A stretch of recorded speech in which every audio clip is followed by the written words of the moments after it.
होलिका उत्सव समिति के आज के शोभा यात्रा कार्यक्रम में मंच पर उपस्थित गोरखपुर के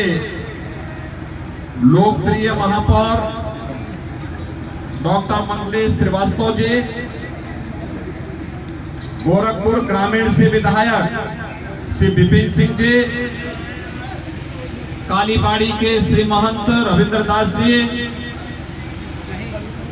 काशी से पधारे श्री सत्वा बाबा महंत संतोष दास जी, होलिका दहन समिति के अध्यक्ष श्री विपिन पटवा जी, संरक्षक उमाशंकर पटवा जी, कार्यक्रम के संयोजक श्री आशीष गुप्ता जी, पूर्व पार्षद श्री रामभुआल कुशवाहा जी, आज के इस कार्यक्रम में उपस्थित होलिका दहन समिति से जुड़े हुए सभी पदाधिकारीगण, भारी संख्या में उपस्थित सभी श्रद्धालुजन,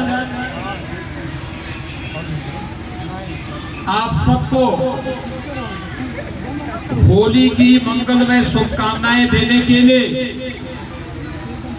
मैं आज की शोभा यात्रा शुभारंभ कार्यक्रम में आपके बीच में यहां पर उपस्थित हुआ हूं। हम सब जानते हैं पिछले 97 वर्षों से ये शोभा यात्रा पांडे हाता से नगर के विभिन्न भागों को होते हुए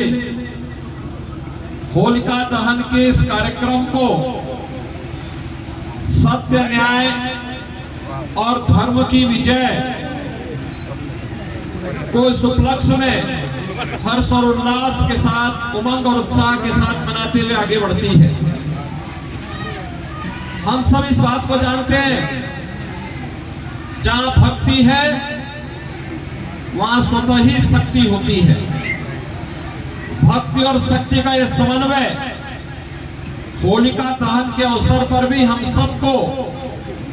देखने को मिलती है। अत्याचारी, अन्यायी कितना भी बड़ा क्यों न हो, कितना भी शक्तिशाली क्यों न हो, उसका अंत सुनिश्चित है। और इसी संकल्प के साथ भक्त प्रहलाद ईश्वर की भक्ति के साथ ही सन्मार्ग पर चलते हुए लोक कल्याण का मार्ग का अनुसरण करता है, और परिणाम है स्वयं ईश्वर भगवान विष्णु के एक अवतार के रूप में, नरसिंह अवतार के रूप में इस धराधाम पर अवतरित होते हैं। आज एक और हिरण्यकश्यप और होलिका के नष्ट होने का दिन है, लेकिन भक्त प्रहलाद की सफलता और ईश्वरीय अवतार के रूप में, नरसिंह भगवान के अवतार के रूप में, अवतरण के रूप में भी हमें इस महत्वपूर्ण घटना के साथ जोड़ने का कार्य करता है।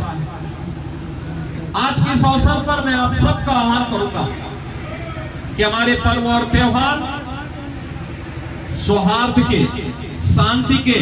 समता के प्रतीक होने चाहिए, और यही संदेश भी देता है होली। कोई भेदभाव न हो, ऊंच नीच का भेदभाव न हो, किसी भी प्रकार की अन्य किसी भी भेदभाव से मुक्त होकर के हम लोग उत्साह और उमंग के साथ एक दूसरे से अपने बैर भावों को समाप्त करते हुए अगर अपने पर्व और त्योहार को मनाते हैं तो समाज जहां समता होगी, सौहार्द होगा, वह स्वयं ही शक्तिशाली भी होगा। एक शक्तिशाली समाज के लिए, एक समर्थ राष्ट्र के लिए हमें अपने मतभेदों को समाप्त करना होगा, एकजुट होकर के कार्य करना होगा, देश के बारे में हमें सोचना होगा, संभाल करके लेकर के चल रहे हैं। यह हमारी एक समृद्ध परंपरा है, हजारों वर्षों की परंपरा, हजारों वर्षों की परंपरा। यानी ये सतयुग का वह कालखंड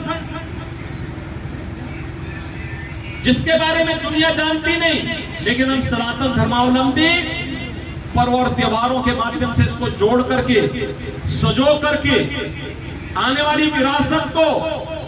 आने वाली पीढ़ी को एक विरासत के रूप में, उपहार के रूप में दे करके फिर जाते हैं। 97 वर्ष पहले ही आपने यहाँ पे यात्रा आपके पूर्वजों ने निकाली होगी। अलग अलग समय में अलग अलग लोगों ने इस यात्रा को चलाया होगा, और आज फिर एक नई पीढ़ी इस शोभा यात्रा के साथ जुड़ करके उसका साक्षी बन रही है। आज के इस अवसर पर आप सबको मैं एक बार फिर से होलिका दहन के अवसर पर भगवान के एक महत्वपूर्ण अवतार नरसिंह अवतार के अवतरण के अवसर पर, भक्त प्रहलाद की सफलता के इस आयोजन के अवसर पर हृदय से बधाई देता हूं, होली की मंगल में शुभकामनाएं देता हूं और विश्वास व्यक्त करता हूं कि आप सब लोग इस पर्व और त्योहार को इसी उत्साह और उमंग के साथ आयोजित